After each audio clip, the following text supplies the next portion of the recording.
കേരളത്തോട് ആമവേഗമോ എന്നാണ് ചോദ്യം. ആന്റോ കാസ്ട്രോ.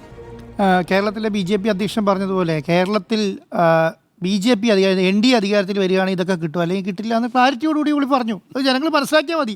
വേറൊന്നും അതിനൊക്കെ അപ്പുറമില്ല. കേരളം എന്തൊക്കെയാണ് പ്രതീക്ഷിച്ചത്? എയിംസ് പ്രതീക്ഷിച്ചു, അതിവേഗ റെയിൽവേ പ്രതീക്ഷിച്ചു, തിരുവനന്തപുരം മെട്രോ പ്രതീക്ഷിച്ചു, തിരുവനന്തപുരം വികസനം പ്രതീക്ഷിച്ചു, കൊച്ചി മെട്രോ വിലീകരണം പ്രതീക്ഷിച്ചു, ശബരി റെയിൽ പ്രതീക്ഷിച്ചു, വിഴിഞ്ഞം അനുബന്ധ വികസനം പ്രതീക്ഷിച്ചു, പിന്നെന്താണ് കൂടുതൽ നികുതി വിഹിതം നമ്മൾ പ്രതീക്ഷിച്ചു, വയനാട് പുനരധിവാസം പ്രതീക്ഷിച്ചു, 21,000 കോടി രൂപേൻ്റെ പാക്കേജ് പ്രത്യേകം പ്രതീക്ഷിച്ചു, റബ്ബർ കർഷകർക്ക് വേണ്ടിയിട്ടുള്ള ഫണ്ട് വിജയിച്ചു, ഈ പറഞ്ഞ വന്യമൃഗ ശല്യം 1,000 കോടി രൂപേൻ്റെ പ്രതീക്ഷിച്ചു, ഇപ്പോൾ എന്താണ് പ്രവാസി പിന്നെ പുനരധിവാസ പാക്കേജ് പ്രതീക്ഷിച്ചു, സുഗന്ധവ്യഞ്ജന പാക്കേജ് പ്രതീക്ഷിച്ചു.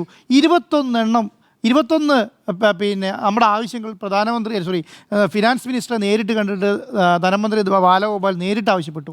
ഒരെണ്ണം ഒന്നും തരാതെയാണ് ആമയും തേങ്ങയൊക്കെ തന്നു. ഒന്ന് ആലോചിക്കണം. ഇനിയിപ്പോൾ എന്താ കൊടുക്കാൻ പറ്റുമെന്നറിയാം. ആകെ എല്ലാ വീട്ടിലും ആമ കുഞ്ഞുങ്ങളെയും ഒരു തെങ്ങും തേയും കൊടുക്കാൻ പറ്റും. വേറെ ഒന്നും കൊടുക്കാനില്ല. കാരണം ഒന്നും തന്നിട്ടില്ല കേരളത്തിൽ നിന്ന് ഒരു സാധനം. അപ്പോൾ എന്തെങ്കിലും ഒന്ന് കേരളത്തിലെ MP-മാർ അവിടെ കേരളം എന്ന് വിളിച്ചു പറയുകയാണ്. അതാണ് ആകെ കേരളത്തിൽ നിന്ന് പേര് ആ പാർലമെൻറ്റിൽ മുഴങ്ങിയത്. കേരളത്തിലെ MP-മാർ വിളിച്ചു പറഞ്ഞല്ലാതെ ഒരക്ഷരം കേരളത്തെക്കുറിച്ച് മിണ്ടിയിട്ടില്ല എന്നുള്ളതാണ്. അപ്പോൾ ഞാൻ പറയുന്നത് ഈ വികസിത കേരളം എന്നാണല്ലോ BJP-ക്കാർ പറയുന്നത്.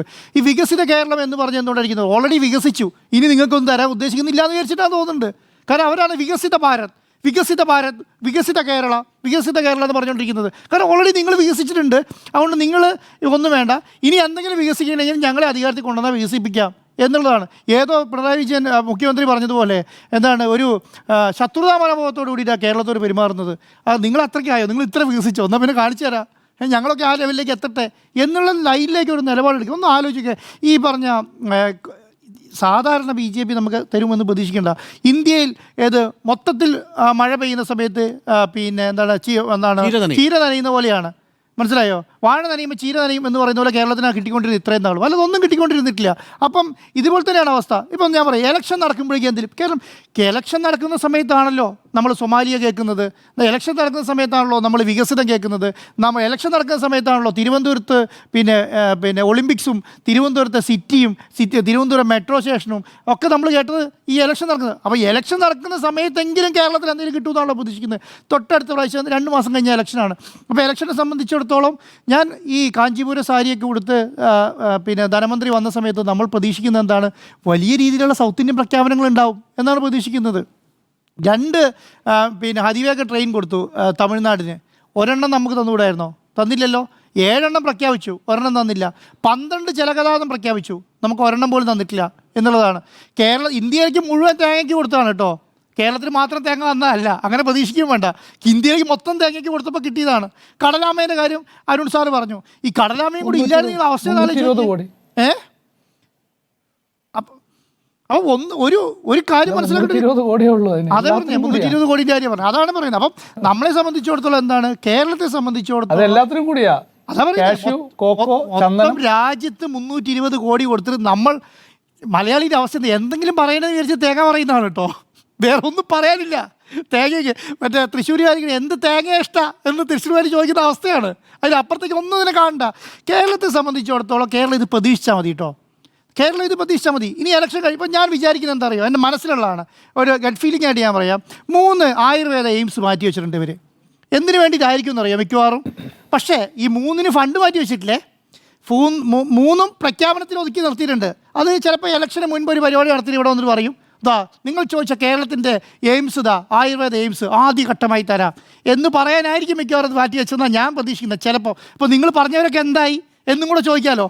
അതുകൂടെ കൂട്ടിയിട്ടായിരിക്കും ചിലപ്പോൾ മാറ്റി വെച്ചിട്ടുണ്ടാവും. അതിന് സാധ്യത കാണുന്നുണ്ട്.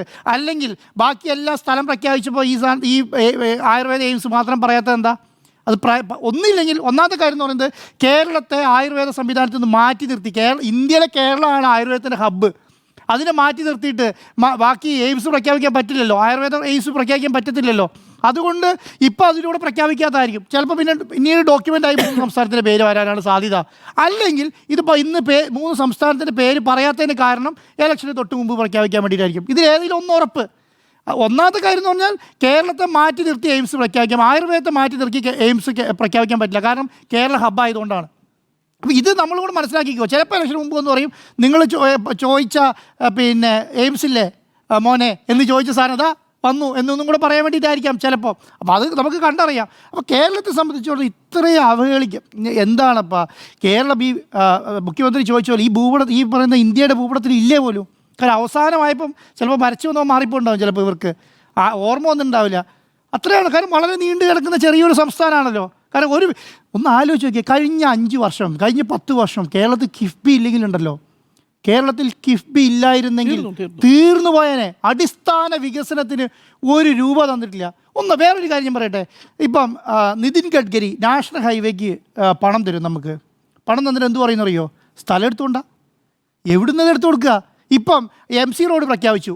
ഏത് അങ്കമാലി തുടങ്ങി തിരുവനന്തപുരം വരെ MC റോഡ് പ്രഖ്യാപിച്ചു. എന്നിട്ട് നമ്മളോട് പറയാം സ്ഥലം എടുത്തു കൊണ്ടാ. കേരളത്തിൻ്റെ സ്ഥലത്തിൻ്റെ വില അറിയാവുന്ന ആരാ? പൊന്നും വിലയാണ്. അത് കേന്ദ്രം തന്നെയാണ് അറിയാവുന്നത്. അപ്പോൾ അത് തരില്ല. അപ്പം നമ്മൾ കഷ്ടപ്പെട്ട് എവിടുന്നെങ്കിലൊക്കെ എന്നാൽ ശരി ഞങ്ങൾ ലോൺ എടുത്തിട്ടെങ്കിലും ഇത് നടത്തിക്കോളൂ, നിങ്ങളോ പൈസ തരുന്നില്ല, ലോണെങ്കിലും എടുത്ത് നടത്തിക്കോളാം, കടപരിധി ഒന്നും എടുത്ത് തരുക, അല്ലെങ്കിൽ ഞങ്ങൾക്ക് കടമെടുക്കാനുള്ള പരിധി എങ്കിലും തരുക, അതും തരില്ല. അതിന് എന്നാലും ആ പണം തരാൻ പോകുന്നില്ല. അപ്പം നമ്മളോട് തന്നെ പറയും നിങ്ങൾക്ക് ഇതൊക്കെ ചെയ്തോ, പക്ഷേ നിങ്ങൾ തന്നെ സ്വന്തം പണം കണ്ടെത്തണം. GSTയുടെ വരുമാനവും അതിൻ്റെ വരുമാനം മുഴുവൻ ആരാ കൊണ്ടുപോകുന്നത്? കേന്ദ്രം കൊണ്ടുപോകും. എന്നിട്ട് ഇപ്പോൾ പറയില്ലേ ധനകാര്യ കമ്മീഷൻ പ്രഖ്യാപിച്ചിട്ട് പറയുകയാണ് ബാക്കി എല്ലാ സംസ്ഥാനത്തിനും കൊടുത്തു കേട്ടോ, ബാക്കി എല്ലാ സംസ്ഥാനത്തിനും കൊടുത്തു, കേരളത്തിന് മാത്രം എല്ലാം വെട്ടിക്കളഞ്ഞു. ഈ ബഡ്ജറ്റ് ഫണ്ട് അല്ലാതെ വേറൊരു ഫണ്ടും കേരളത്തിലില്ല. ഒന്ന് ആലോചിച്ച് നോക്കിയേ. ഏതെങ്കിലും ഒരു ഫണ്ട് ഉണ്ടായിരുന്നെങ്കിൽ ഓക്കെയാണ്. ബഡ്ജറ്റ് ഫണ്ട് അല്ലാതെ ഒരു ഫണ്ടും കേരളത്തെ സംബന്ധിച്ചിടത്തോളം ഇല്ല. അപ്പം ഈ കേരളത്തെ നടത്തിക്കൊണ്ട് പോകുന്ന ധനമന്ത്രിമാരുടെ അവസ്ഥ ചില്ലറ അവസ്ഥയല്ല.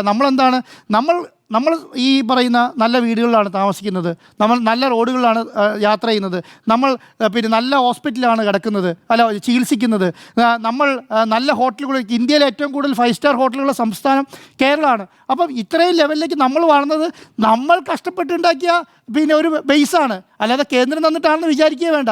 ഈ മറുനാട്ടിൽ പോയി മലയാളി പണിയെടുത്ത് അവിടുന്ന് കിട്ടുന്ന പണം മുഴുവൻ കേരളത്തിൽ കൊണ്ട് ഇൻവെസ്റ്റ് ചെയ്ത് ഉണ്ടാക്കിയെടുത്ത ഒരു വലിയ ഇൻഫ്രാസ്ട്രക്ചറാണ് കേരളത്തിലുള്ളത്. ആ കേരളം എപ്പോഴും പറയുന്നത് അറിയോ, നിങ്ങൾ കേരളത്തെ കണ്ടുപഠിക്കൂ. ഡൽഹിയിൽ പോകുന്ന മലയാളികൾക്ക് ഒരു വില പ്രത്യേകം കിട്ടും.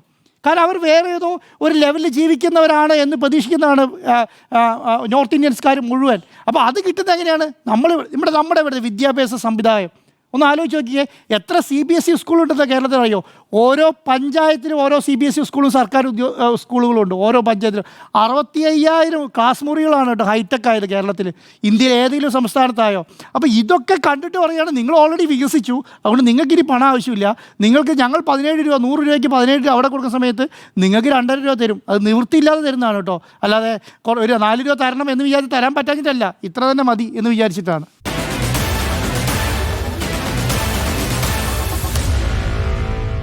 Meet the editors.